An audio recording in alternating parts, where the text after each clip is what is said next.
Hi, I'm Gordon Russell, managing editor for investigations at the Times-Picayune and the Advocate. I'm here tonight with Andrea Gallo, a reporter on our investigations team who has been very busy lately. Thanks for being here, Andrea. Thanks for having me, Gordon. Of course. We're going to talk for just a few minutes about some of the big stories Andrea has been working on for the last couple of weeks and how they relate to one another in some surprising ways. Let's start with the most recent news. Andrea, maybe you can just fill us in on what happened today in the Attorney General Jeff Landry's case, the case where we were in court with Attorney General Jeff Landry. So today we got a key document that we've been trying to get since December, and a judge ordered it released last week, and it was finally released today. The document was a complaint into Pat McGee, who is the head of the Attorney General's office's criminal division. And Mr. McGee had been the subject of a sexual harassment complaint late last year. We had been trying to get the complaint ever since he was placed on administrative leave as part of an investigation, and we finally got it. So today we reported on the contents of the complaint, and there were some pretty serious allegations of sexual harassment against him. And maybe just give us a flavor of those. And this was a slightly redacted version, but not heavily redacted, correct? That's right. So whenever we requested the complaint, part of Jeff Landry's rationale for not releasing it was that they wanted to protect the privacy of those involved. And we always said from the jump that we had no interest in outing any sort of victims or witnesses or anybody like that. We just wanted to know the contents of the complaint. So Judge Tim Kelly, who ruled on the case last week, said that he would make some redactions to protect the privacy of the victims, and he did that. But the complaint is very thorough. I mean, the names are redacted, but that's about it. And there are several allegations against Mr. McGee, but they all kind of stem around decisions that he made based on the appearance of women in his office that in a lot of ways affected their careers. So one of them, he was considering to put up a promotion, but he said that she was too attractive, allegedly, according to the complaint, and he wasn't sure if he would be able to control himself around her because of her attractiveness. Then there was another allegation that what happened was there was a lawyer who wanted to bring in a co-counsel on a case, and Mr. McGee allegedly said that the person he had chosen for that was old and ugly, and that he should use another attorney instead who was a younger female. And Mr. McGee allegedly said that she was somebody who male jurors would want to have sex with. And then there was another allegation that he had told another female attorney in the office that she used to be much more attractive when she was in law school, and made those sorts of kind of demeaning remarks to her, according to the complaint. So those are a few of the main things in there. Now, Landry, as you may have already said this, but Landry has disciplined McGee, but he's back at work, but his pay has been docked, and he's been ordered to attend some counseling. But the office, contracted out to do this investigation into this case, and the law firm that investigated, determined that this didn't meet the definition of sexual harassment. Is that right? That's right. And that's really kind of the missing piece right now of this entire situation. We have the complaint and we know the outcome, but we don't exactly know what sort of investigation happened in the middle of it. We know that the AG's office hired Taylor Porter law firm, the attorney, to perform an investigation. She apparently found that there was nothing to the level of sexual harassment. However, she had some other findings about Mr. McGee making inappropriate comments, sexual slang, and things like that. And so he was suspended. He was docked about $20,000 in pay, and ordered to attend some classes on things like workplace professionalism and ethics. So, in other words, they didn't find the complaint without merit, but they determined, in their view, this was not about sexual harassment, even though the behavior described, according to some experts that we talked to today, said it does appear to be sexual harassment, but we don't know how they came to the determination that it was something other than that. Right. Yes. And that's kind of one of the biggest questions now is, you look at the allegations in this complaint and you kind of think to your, how is anything but sexual harassment? And a few of the people spoke to about this today, including the attorney Jill Kraft, who represents a lot of women who are making allegations of sexual harassment, looked at the complaint and said, this seems to be clearly sexual harassment, if you ask me. Mm-hmm. And let's back up to another unusual thing about this case, which is that you got sued in this case. So tell us how that happened, and that eventually resulted in the document we got today. But you filed a public records request, as you often do, for this, for any complaints filed against Pat McGee and how they were resolved, and then what happens after that. Right. So an extremely bizarre aspect of this case, I had filed the records request. The Attorney General's office initially said that they would wait to release the records until after the investigation into Mr. McGee was complete. And we said, okay, so we waited and waited. And then in January, they finished the investigation.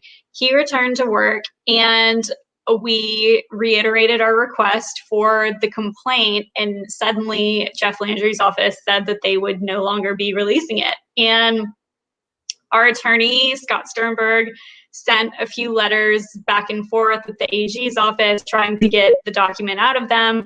They wouldn't release it. And then late one Friday afternoon, a few weeks ago, we got the notice that Jeff Landry had actually filed a lawsuit against me for requesting the document. So that was pending, and we went to court last week, and luckily the judge ruled in our favor, and he assessed attorney's fees and court costs to Jeff Landry. Right. Okay. Just to be clear, you've never been sued for doing this before, correct? Yeah. Yes, that's true. Okay. You haven't either, have you? I mean, you've been. I've not. I've been drug into court before, but not for filing a public records request. I mean, you've been a journalist for a very long time, and this was a new one for you. So. Yes, very new one for me. So we as a result of winning the ruling in our favor last week, we got the document that we received today. But as you said before, that doesn't resolve this case entirely, and we're still waiting on the resolution of the Taylor Porter investigation. So that's still pending. Let's talk about how that. Maybe this is a nice segue into our next topic, which is what's been going on at LSU. And there's sort of an interesting connection here, I think.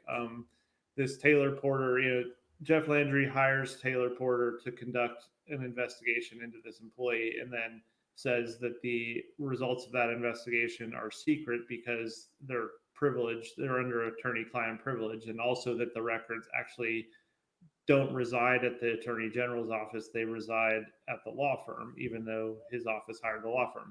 And this is very similar, I think, to this investigation into Les Miles that recently surfaced. Maybe you can just tell us a little bit about that. Yeah, so there are a lot of similarities between the two. As you pointed out, of course, Taylor Porter, the same attorney for Taylor Porter, Vicky Crochet, was the attorney who performed both investigations. But I think that kind of more broadly than that, I mean, this is an issue about the public's access to investigations pertaining to misbehavior by public employees. And I think the public and taxpayers should remember that they are the ones paying for these investigations. So in the Les Miles case, as we have now discovered, this went buried for many, many years, but Les Miles was investigated in 2013 for sexual harassment. Taylor Porter had a few findings that, he had done some inappropriate things, and there were a few disagreements about, what level of sexual harassment this maybe was, and whether he needed to be fired. And they eventually made this agreement that the investigation would never surface, and they would keep it in the law office instead of on LSU's campus, and they would do pretty much everything in their power to circumvent public records laws and to make sure that nobody could ever find it. And in this Jeff Landry case, it's very similar, because they did the investigation using Taylor Porter. They are claiming that Jeff Landry's office does not have a copy of the investigation into their own employee that they paid for, that taxpayers paid for.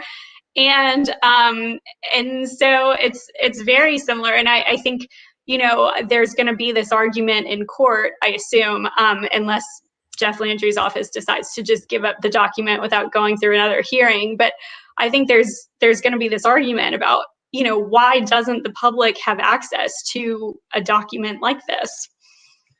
Right. I mean, there's, I guess, as you said, these are public employees, number one, and the investigations are also being paid for with public funds, and they're trying to cloak it under this cover of attorney-client privilege, but it's something that could easily be done in-house as well. And by contracting out with a private law firm, there's an effort to maintain this cloak of secrecy. I guess one difference between these cases is that, and maybe it's an important one, I don't know, the public wasn't even aware of the Les Miles investigation, so didn't even know to ask for it. We didn't become aware of it until recently. In this case, we did get wind of this investigation, and so we know this document exists. And in some ways, perhaps Jeff Landry's office would like us to see this investigation. I don't know what it says, but it may explain their rationale for the discipline they handed out. And perhaps, the complaint is fairly disturbing, and perhaps the investigation actually explains why they did what they did in a way that people will find more reasonable. I guess we'll have to see. But in the case of the LSU investigation into Miles, so talk a little bit about how we became aware of the existence of that. So a couple of weeks ago, with the news that the Husch-Blackwell report into sexual misconduct and how LSU had handled a lot of these Title IX cases, it was growing closer and closer. And we were reporting on Can I time out for 1 sec? So Husch-Blackwell, just to back up, is yet another private firm hired to investigate. But in this case, the intention was always for that investigation to be a public document. But that's right. Case in which LSU said we're gonna, but this time the goal was transparency. Is that fair to say? I believe so. From the outset, LSU said they were hiring this law firm, Husch-Blackwell. Husch-Blackwell would do a major review into sexual misconduct cases, Title IX cases, which are the federal law that prohibits any educational institution from discriminating based on gender. And so LSU said, they're going to do this review, we'll release it to the public, and we'll act on the findings accordingly. So we knew that the Husch-Blackwell report was wrapping up. LSU had said that it would be coming probably either late February, early March. And we were just reporting on what we might expect to come from that report. We didn't expect to learn that throughout that investigation, this secret about Les Miles had been uncovered. And that's kind of where it took us. We started to hear from several people that Les Miles had had a secret settlement with a student from the time that he was at LSU. The student had accused him, as our sources told us, of hitting on her at the time. And so we reported a story on that. And the same day that we reported that story, USA Today reported that this sexual harassment investigation had happened in 2013. And they were actually filing a lawsuit for a copy of it. And so that's kind of how this whole Les Miles ordeal surfaced. And as you pointed out, I mean, it's been secret for so long. Nobody knew about it. None of us knew about it. And that's kind of taken us to where we are today. Mm-hmm. And a little more context on the Les Miles case. I mean, this was in 2013 at a time when he was kind of riding pretty high, and it was in the middle of, had just signed a big new contract, right? And it's unclear how any of that played into the university's decisions. We do know that Joe Oliva, who was the athletic director, recommended firing him at one point, but that decision was not.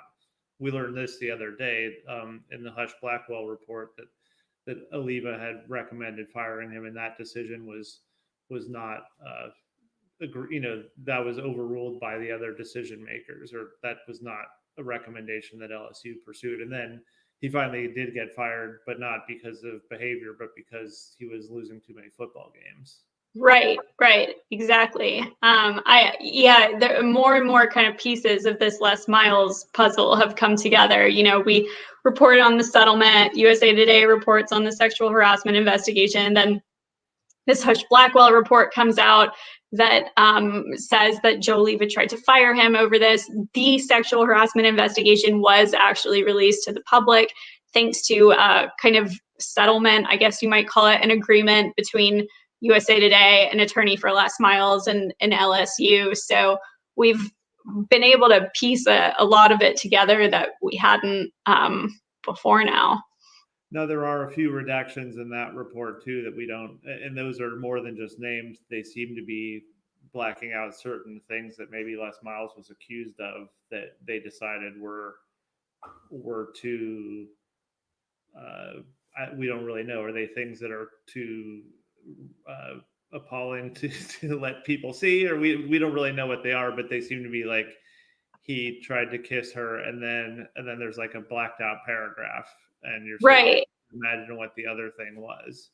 Yeah, there are much more generous reactions in this Les Miles investigation than there are in the Pat McGee investigation. That's for sure. There are entire pages of the Les Miles investigation that are redacted, and one kind of has to wonder how this judge and the attorneys and whatever came to the agreement that they did on what they would and would not redact. But yeah, the one that I find the most kind of interesting is there's this kind of discussion of a time that he was in a car with a female student, and there's a series of things listed, and it's like they got in the car, he told her that he thought she was attractive, and then there's a redaction, and then it says, and then he kissed her twice. So it would perhaps imply that there was some sort of action or thing said, something happened there that was redacted. That definitely isn't a case where they're redacting based on like the name of a victim or something like that. Right. We know who the two people were there. We know who he was, and we don't know her name, but yeah. Well, let's talk a little bit about the Hush Blackwell investigation, which came out on Friday. Just in terms, what else? I mean, we sort of knew some of the Les Miles stuff by the time that came out, but what else did we learn in that? Just sort of the high points. There were quite a few bombshells. I mean, it's a gigantic investigation. It's 150 pages long and another 100 pages of evidence and exhibits. And I think that there were all sorts of things that I certainly never knew before. And I assume a lot of the public did not know before either. One of the biggest takeaways for me, aside from all of the Les Miles stuff, of course, was that there were a series of red flags, alarm bells, whatever you want to call them, about how LSU was handling these sorts of issues over the past several years. And sometimes LSU even commissioned investigations into them, but then nothing seemed to change. I think, one of the examples of this that I'm thinking of is the report says that in 2018, the Baton Rouge District Attorney, Hiller Moore, warned LSU that they needed to be looking closer at their Title IX situation. And this was as the district attorney was investigating a domestic violence case involving a football player. LSU apparently kind of secretly hires the Morgan Lewis law firm run by former U.S. Attorney Kenneth Polite. And they do a secret investigation the investigation, as Hush Blackwell puts it, paints kind of far too rosy a picture of what's happening there. And then LSU never even shares that investigation. They don't share it with the athletic department or Title IX. So all of that was revelatory, at least to me. Yeah, yeah. Looks like we have a question from a reader here who asks, given these two investigations and hopefully more transparency happens on them both, what parallels are there to be made for each? Thoughts on that? Well, they're both sexual harassment investigations, and they both involve public figures, very well known. I would definitely think that Les Miles is more well known than Pat McGee, but they're both high profile public employees. Both sexual harassment investigations, both investigations that were not released to the public and that actually have required lawsuits in order to be released to the public. I mean, the Les Miles investigation was a lawsuit that USA Today filed, and the Pat McGee investigation, as we said earlier, is the one that Jeff Landry sued me over, which is not the normal kind of course of things. But, had that not happened, I assume that we might have pursued our own lawsuit against the Attorney General's office. So there are a lot of parallels, and hopefully at the end of all of this, the parallels will be that in the end, all of them are released to the public.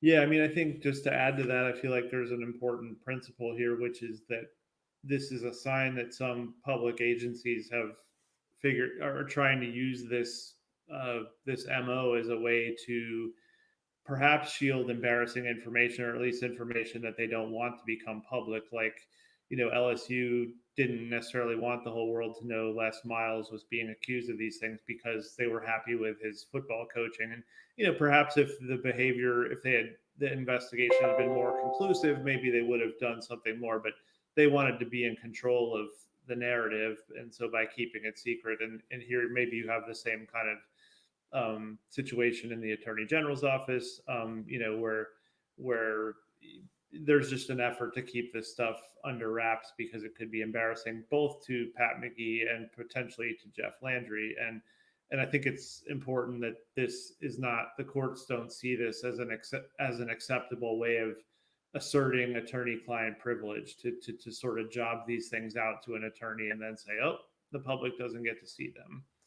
So. Yeah, I also think that there's an interesting kind of question to ask with both of these cases, which is, who are we protecting here, and what message are we sending to the people who either work in this office or who are part of this community? In the Pat McGee case, what message is the Attorney General's office sending to women who are the subject of sexual harassment by, looking at these sorts of allegations and saying, well, that's not actually sexual harassment? I mean, how does that encourage a victim to come forward in the future? And in the LSU case, I think that you can make a strong argument that there was a rule at one point that Les Miles couldn't be alone one-on-one with any female students, but no female students on LSU's campus were ever told about that. So, how is that protecting the students? Right. And what message does that send to them? Yeah, it's a great point. Well, that reminds me of another thing I wanted to ask you, which is the students that you're talking to at LSU. I mean, there's a big protest today. There's been other protests, and I'm especially curious about the female students, but all of the students. What are they telling you? What do they make of this?